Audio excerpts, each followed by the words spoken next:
வள்ளலார் சிறுவயதில் முருகப்பெருமானை கண்ணாடியில் கண்டார் என்று பேசுபவர்கள் உண்டு. அவர் எந்த முருகனை கண்டார் என்று தெரியுமா?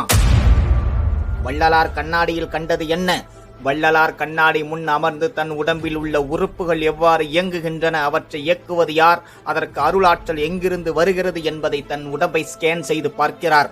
அதில் அவர் கண்ட காட்சியை விளக்குவதே கூர் கொண்ட வேலும் மயிலும் நற்கோழி கொடியும் அருட்கார் கொண்ட வன்மை தனிகா சலமும் என் கண்ணுற்றதே என்ற பாடலின் விளக்கமாகும். திருவருட்பா உரைநடை பகுதியில் சுப்பிரமணியம் என்ற தலைப்பில் தான் கண்ட காட்சியை படம் பிடித்து காட்டுவது போல் தெரிவிக்கின்றார். அதில் ஒரு சிறு விளக்கம். சுப்பிரமணியம் என்றால் என்ன?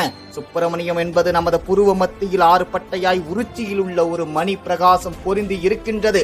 இந்த ஜோதி மணியை சண்முகம் என்று பெரியோர்கள் சொல்லுவார்கள். இது அன்றி நமது மூலாதாரத்திற்கு மேல் 3 இடம் தாண்டி விசுத்தியாகிய இருதய ஸ்தானத்தில் இடதுபுறத்தில் 6 தலையை உடைய ஒரு நாடி இருக்கின்றது.